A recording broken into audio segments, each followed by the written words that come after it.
Ladies and gentlemen, boys and girls, thank you for joining us here today. I'm Pierre Barnes, your life navigator and crown regulator, and I'm going to be here.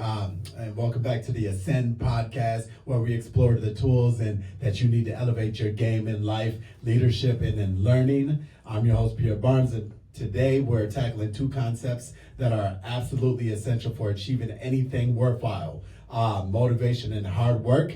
They aren't just things that you have, they're a cycle of motivation. Motivation is the engine and hard work is the necessary fuel for every major goal that you pursue. And we have Kadar here with us today. Yes, sir.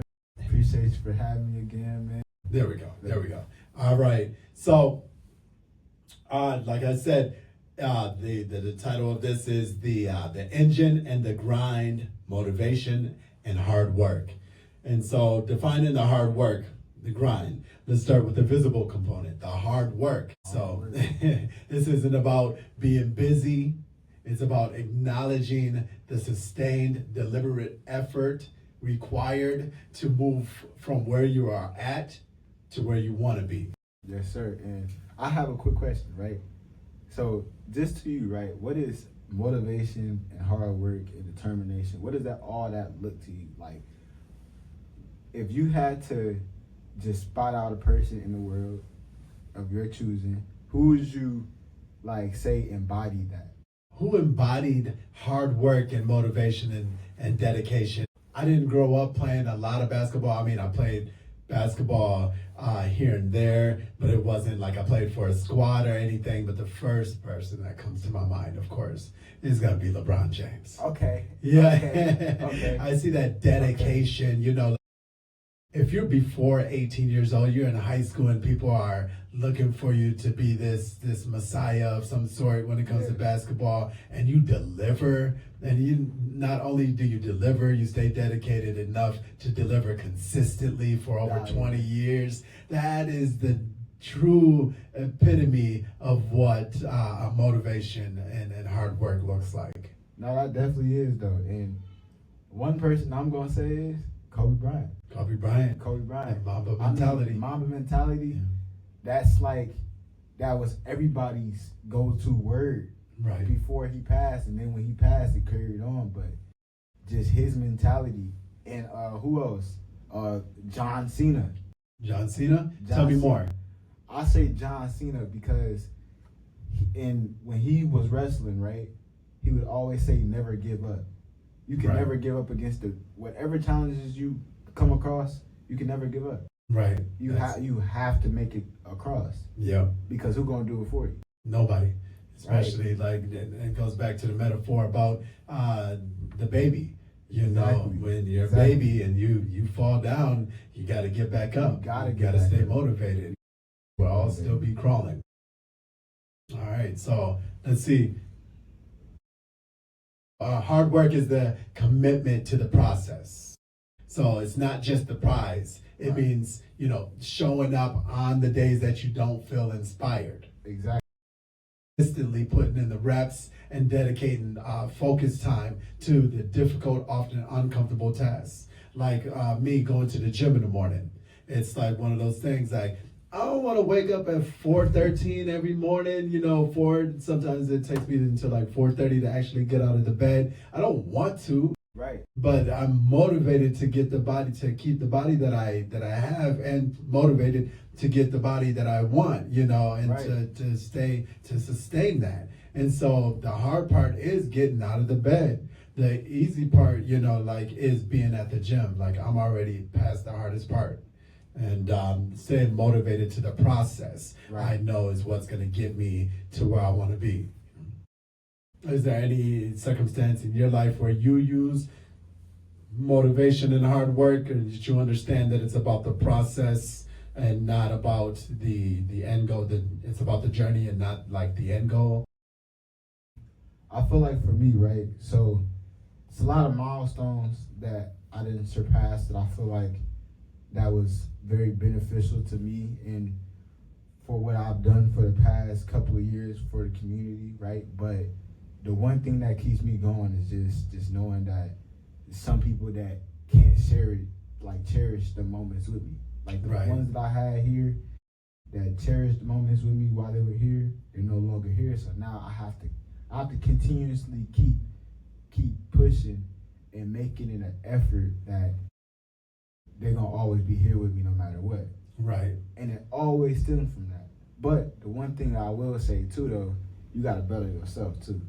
You gotta better yourself. So that's kind of another thing. I don't like feeling like I didn't accomplish anything. So I usually better myself because I know that I'm gonna be able to, function with the motivation and the confidence to get to where I gotta get and accomplish what I need to accomplish. Right, no doubt. So you're talking about bettering yourself in the aspects in the realm of emotionally, physically, intellectually, Exactly. and financially. For sure. Just For sure. those four pillars. And if you're aiming towards becoming better in those specific arenas, and then you're automatically going to stay motivated to becoming the best version of yourself, right? Right, because sometimes you just need to go on a hiatus, right? Right. And like actually take like a week or even a couple of days. Just take a couple of days to just focus on your healing, your mind, your heart. Like, and you have to let all your emotions kind of just detox. Right. In order to really accomplish and do the things that you want to do, or else you're not going to do with that type of mindset. It's kind of hard to do to accomplish things with a negative mindset. 100%. Definitely got to stay positive and stay, forward in tune, Exactly. forward, Yeah. if you will. And so when hard work is present, and you build competence and grit, so when it's absent, you create a pattern of stagnation. Mm-hmm. So think about it. So without hard work, great ideas just remain like wishful thinking. You can have a lot of grateful ideas, really great ideas, but until you start putting steps towards them, it's just wishful thinking. Right. And then with hard work, small daily actions compound into undeniable success. I was just speaking with the youth about this just recently, about how reverse engineering your life is basically looking at the big picture, which is a year from now, and then saying, how do I get there to that big picture? What do I got to do in 6 months? What do I got to do in 1 month to make it to that 6 months? What do I got to do within that 4 weeks to make it to that 6 months or to that month? What do I got to do in that week? What do I got to do in that day? So then what do I got to do hour by hour, after I wake up in order to succeed? And so that leads from step to step, that small step. And all it takes is that one step that you make today that can change your life forever. Exactly. No, for sure. And when I talk to middle schoolers or like 4th and 5th graders that are going into middle school, I tell them all the time that make sure y'all come up with y'all plan early before y'all get into high school, because right when you get into high school goes by fast. Yeah, it does. Yeah. And nobody really understands that, especially like kids, because when I came up, my bad, I'm sorry. But when I came up, I didn't really think that high school was gonna be that fast. Like I didn't understand how fast it would be. Like it went by so quick, and I was just like, what? Didn't enjoy the day by day. I was just trying to get to that 4 years. Exactly. So that's why it's always best to make sure that, and this is for all the youth that are watching this podcast, I want y'all to, before y'all get into high school, I want y'all to plan what y'all gonna do after high school. Those are the first steps that you gotta do, is plan on what you're gonna do after high school, and then once you manage those goals, then you manage what you're gonna do after college. And then it just keeps going, step by step. What Mr. Pierre said, step by step. Right. It seems so far away, though. It do. That 4 years, when you first start that first year, 4 years seems far. It do. But it ain't. It do. Yeah. I say your sophomore year is what speeds it up. Okay. Your sophomore year is what speeds it up, which is why a lot of why a lot of kids have a hard time with finding something to do after high school because they ain't come up with no plan. Right. And a lot of the time it's usually just from our previous episodes. That's why it's important to have mentors and stuff, because Yes. then they could tell you, hey, you should do this. You should do this way, and be a suggested thing, right? Where you just tell them like, hey, I know you want to do this, but you should do it this way because I was already here. Right. Right. I go through it so you wouldn't do it after me. Exactly. You know, that was a great philosopher, Beanie Siegel, that said that. I go through it so you wouldn't do it after me. As for we, you know, is what I was going to say. So the motivation that we talk about, it's in this context, we're focusing on the intrinsic motivation, you know, the internal drive that starts and sustains the effort. So, but here's the link, because motivation is the initial spark, but hard work is what turns out to be the spark into the fire. It turns that spark into fire. Exactly. You have to keep fanning the flames, and that's the goal. Right. Is to keep going. And that's why it's always good to make sure you put in them extra hours, the extra reps, the extra time, the extra effort. That's where all that comes in at, because that's hard work. No matter if you're playing basketball, football, you're gonna stay out there as long as the person that is coaching you knows that you're working as hard as you can. Yep. And every single minute counts. There's no such thing as I have a weekend off, or I have time off, or I need to take a break, or I'm going to take a cheat day. There's none of that even matters. Like, there's no, even if when it comes to regards to money, like, you can't be like, oh, that's extra money. No, that ain't extra money. That's money that you could be putting towards your goals or your business, or, you know, or your family or your friends, but you're choosing to use that on substance abuse, or you know, or anything else that's not going to be beneficial to your future. There was one point in my life where I was like, okay, well, all the money that I was spending on my extracurricular activities was going out that way. And it was like, but every time that I would spend money on my kids or my family, would always circulate back to me, always find its way back to me. When I'm invested in my business, it would always find its way back to me. Anything else just went that way. So it was like this cycle of which machine am I going to feed? The one that keeps feeding me, or the one that is feeding somebody else? But back to the motivation, was you gonna jump into something? Yeah, I was gonna actually ask you a question, right? Yeah. So when it comes to working hard, right, has it ever been a time where you felt like somebody was working way more harder than you? No. Like No, just to keep it straight and plain, I don't think there's not a lot of people out there that work harder than me. Right. And, you know, even in my time, you know, quote unquote off, I'm working. There's not a time that I'm not working, because I would feel like I'm cheating myself. And then anything that I get, I would feel like I cheated to get that. For sure. Or if there was something that I didn't get, I would feel like I was cheated. Nah, exactly. You know? and I say that because there was one time where I felt like people were working harder than me. And that's only because I just didn't put in the hard work. Yep. I didn't put in the hard work at the time, which is why like it's always good for people to humble you sometimes. Right. And know that what that person has, they could be going through 10 times worse things, but they gonna still outwork you if you're not working. Yep.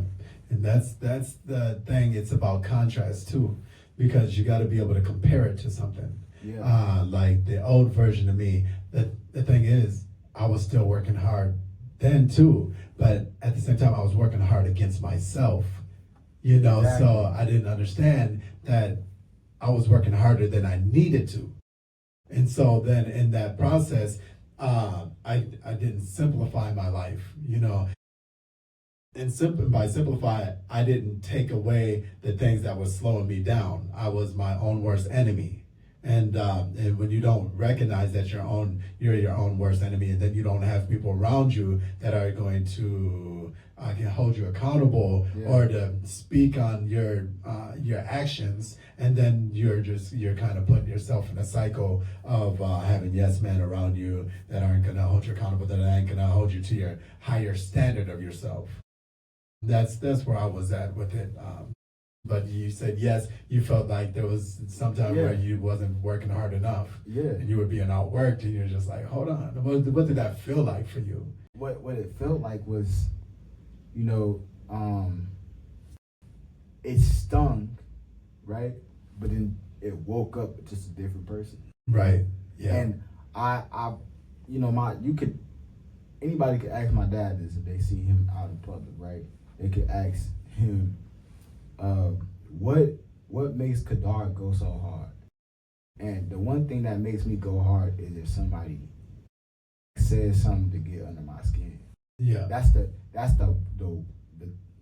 one thing that could really make me work really hard is if somebody says something that gets really under my skin. So what is the thing that they say that gets under your skin? Are they talking about your work ethic? They're talking about... They can talk about my work ethic. They can say that I'm not gonna be nothing. It's just gonna just click. Yeah. And it's not like I have any emotions towards it. I don't, because it's either a sport or it's something that don't mean that much. But it's about them testing you to be at your best. Right. Ain't nothing wrong with that.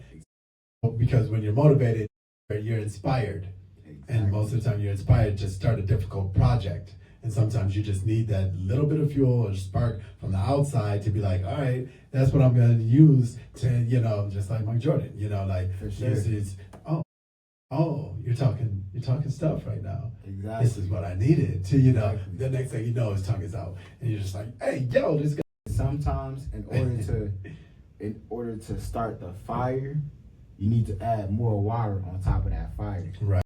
Right. Yeah. Exactly. Or fuel. That's what I meant to say. It's all good. I understood what you said.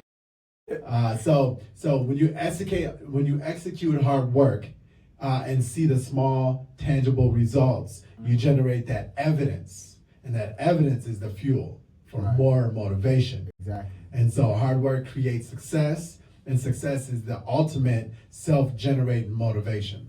Exactly.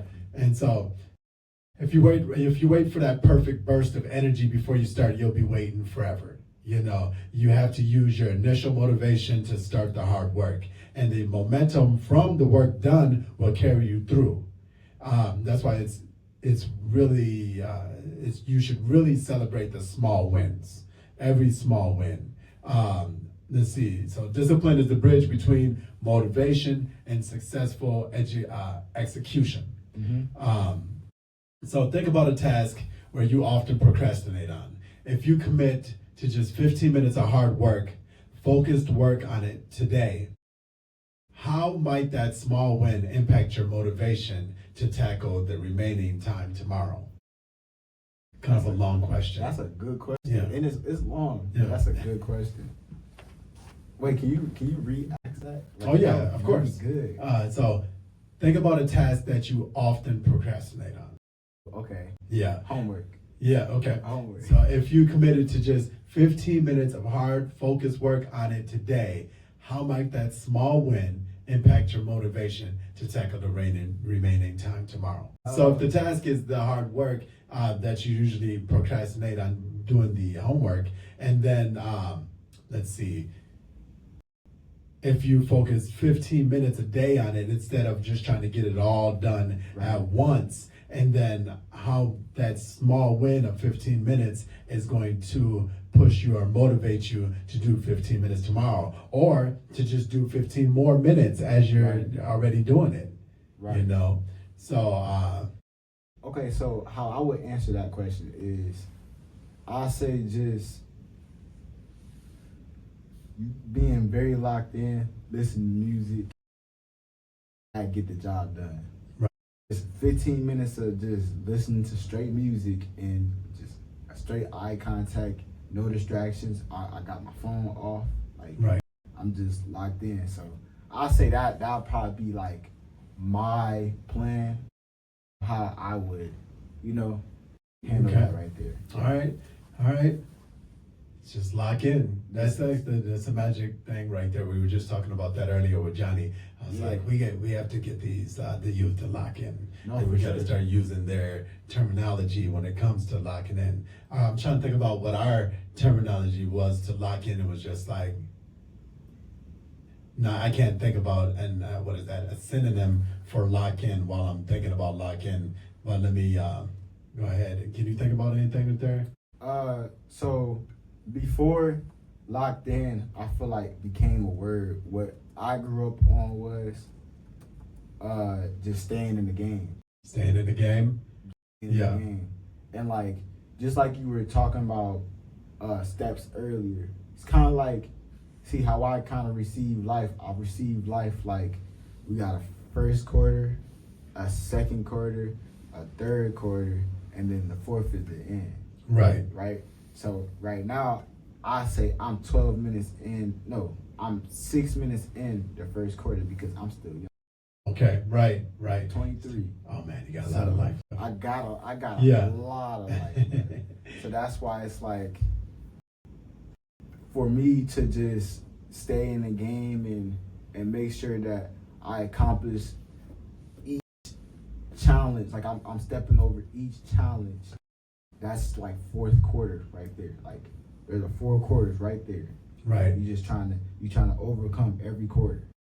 Okay. So if you were to talk to your 9th grade version of yourself, what would you tell them? How would you get them motivated to stay locked in?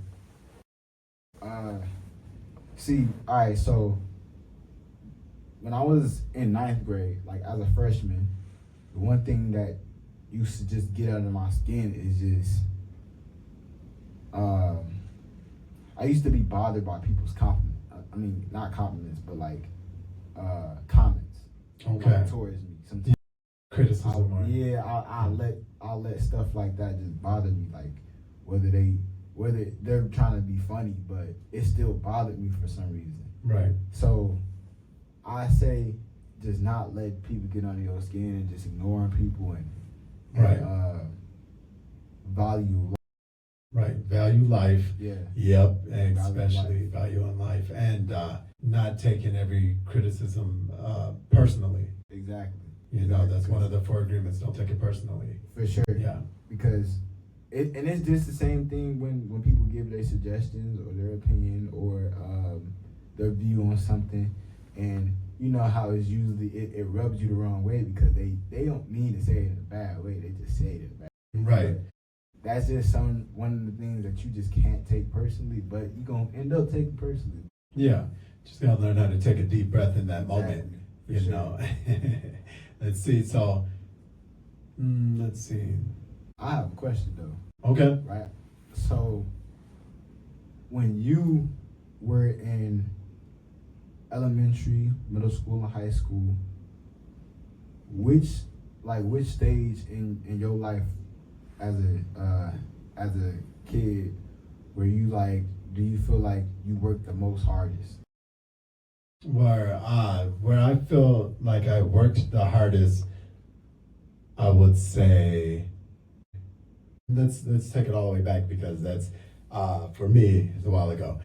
You're talking about, I would say 12th grade. I put in a lot of effort because of course. You gotta graduate. Yeah. I put a lot of effort in around that time. When I went to the military, I put in a lot of effort in around that time. That was 2002 of October, but I didn't go in until January of 2003. So I put in the most effort towards my life during that time because I had a direction. I had a dartboard. And I was sharp, and so I was just like, all right, cool, this is what I'm going to focus on, this is what I'm going to get. And I feel like I've spent a lot of good energy focused on what I needed to get done around that time. I put in the most hard work around that time. And the other time I was, as a youth, I was just surviving, so it was more of a survival thing. And a lot of it, I think I probably need to go get some therapy about, but I just, and I have been in therapy a couple times for that stuff, but it wasn't something that I would, my daughter, I asked my daughter this morning, I'm like, hey, if you could be me for one day, what would you do? That's a good question. Yeah, and so she of course, yeah, she's just like, what would you do? Because she hit me with the I don't know thing, and I'm just like, not gonna pressure her. I'm just gonna give her time to think about that. She'll hit me up later. I thought about your question. She'll hit me up later, but she don't like to be on the spot like that. But, be deeper, introspective, right there on the spot. She hates that. But I had to tell her I was like, I wouldn't want to ever be a kid again. Yeah. Like I would never want the feeling of not being in control, or having to be reliant on anybody else for rides, for a home, for gas, for anything. That was a feeling of for men. I don't think that's a manly feeling. No, for sure. Of course, you want your own stuff, of course. Yeah. But I don't never like, I always tell like kids don't be so fast to rush out of being with your parents, because at the end of the day, when you got your parents, you got your parents. Yeah. You're not gonna have them forever. So exactly. you gotta be around them as long as you. Yep, and not try to rush to be an adult, because you're gonna be an adult longer than you're gonna be a youth. Right. So don't rush to get here and then realize how many bills and that you got, and if you can handle or sustain that type of pressure or anxiety or not depression, but that type of pressure every day of your life for the rest of your life, because it's not going to stop. Like bills don't stop. Billy's always coming. That's all my stuff that calls it. He calls it Billy. Billy's always at the mailbox. It's like, that's real. But so, do you have any more questions? I think we covered everything. I think we touched on everything in motivation, and that was definitely a great episode. And so that's all the time that we have for our Ascend Joy, which is attitude, skills, community, exposure, a next step in development and journey of our youth all together. So remember that motivation will ebb and flow, but hard work driven by discipline is what turns potential into reality. And I'm Pierre Barnes. It's your boy Kadar. And we'll catch you next time. Still knocked it out the park. Hey, when you have that chemistry works. That's it. That's all you need. Joe Budden podcast right here. Yeah, now I'm just gonna go home and stay put in the house. Just relax, man. Trying to kick your feet up. I'm gonna send you